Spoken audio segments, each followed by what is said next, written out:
കുടിവെള്ള pipe പൊട്ടിയതോടെ Thiruvananthapuram കഴക്കൂട്ടത്ത് KSEB transformer റോഡിലേക്ക് വീണ വൻ ഗതാഗതക്കുരുക്ക്. രാവിലെ 8:30 സംഭവം. ദേശീയപാത നിർമ്മാണത്തിനായി മാറ്റി സ്ഥാപിച്ച ട്രാൻസ്ഫോമറാണ് റോഡിലേക്ക് മറിഞ്ഞു വീണത്. യാതൊരു മുന്നറിയിപ്പുമില്ലാതെ പൂഴിമണലിൽ സ്ഥാപിച്ചതാണ്. യാതൊരു ഉറപ്പുമില്ലാതെ പൂഴിമണലിൽ ഈ ട്രാൻസ്ഫോമർ സ്ഥാപിച്ചതാണ് വീഴാൻ കാരണമായിരിക്കുന്നത്.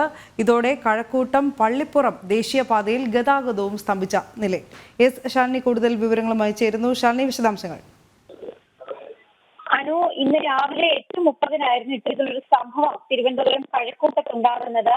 കുടിവെള്ള പൈപ്പ് പൊട്ടി കഴക്കൂട്ടത്ത് KSEB ട്രാൻസ്ഫോമർ റോഡിലേക്ക് തകർന്നു വീഴുകയായിരുന്നു. വൻ ഗതാഗത കുരുക്കും ഇപ്പോൾ സ്ഥലത്തുണ്ടായിരിക്കുകയാണ്. ഈ ഒരു KSEB ട്രാൻസ്ഫോമർ റോഡിലേക്ക് വീഴതിനെ തുടർന്ന് ഒപ്പം തന്നെ ദേശീയപാത നിർമ്മാണത്തിനായി മാറ്റി സ്ഥാപിച്ച ട്രാൻസ്ഫോമർ ആണ് ഇപ്പോൾ റോഡിലേക്ക് മറിഞ്ഞു വീണത് എന്നുള്ളതാണ് അധികൃതർ വ്യക്തമാക്കുന്നത്. പുതിയതായി സ്ഥാപിച്ച pipe line water authority charge ചെയ്തതോടെ യാതൊരു അറിയിപ്പുമില്ലാതെ ഇത് പൂഴിമണലിൽ സ്ഥാപിച്ചിരിക്കുകയായിരുന്നു. പൂഴിമണലിൽ സ്ഥാപിച്ചിരുന്ന ഈ ഒരു ട്രാൻസ്ഫോമർ ഈ വെള്ളത്തിന്റെ ഒഴുക്കുമെല്ലാം കൂടി എത്തിയപ്പോൾ തകരുകയായിരുന്നു.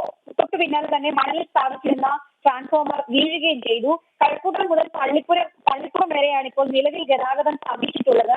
ബസ്സുകളും മറ്റും സ്ഥലത്തു നിന്ന് വഴിതിരിച്ചു വിടുന്നു എന്നുള്ളതാണ് നമുക്കിപ്പോൾ മനസ്സിലാക്കാൻ സാധിക്കുന്നത്. അപ്പോൾ തന്നെ 2 മണിക്കൂറിലേറെയായിട്ട് ഇവ നീക്കാൻ KSEBയും ദേശീയപാത കരാർ കമ്പനിയും തയ്യാറാകുന്നില്ല എന്നുള്ള വിമർശനം കൂടി ഈ ഘട്ടത്തിൽ ഉയരുന്നുണ്ട്. പ്രത്യേകിച്ച് അപകട സാധ്യത കൂടുതൽ നിലനിൽക്കുന്ന ഒരു സാഹചര്യമുണ്ട്.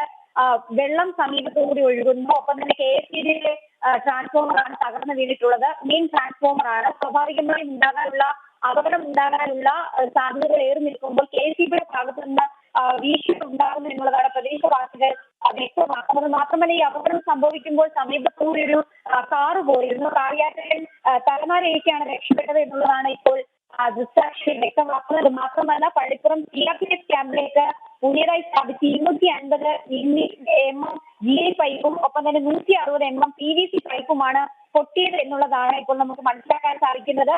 ഇത് മാറ്റാനുള്ള ശ്രമം ഇപ്പോൾ കഴക്കൂട്ടം മേഖലയിൽ തുടരുകയാണ്. അതേസമയം തന്നെ ഗതാഗത കുരുക്ക് അതിരൂക്ഷമായ സാഹചര്യത്തിൽ വാഹനങ്ങളും വഴിതിരിച്ചു വിട്ടിട്ടുണ്ടായിരുന്നു.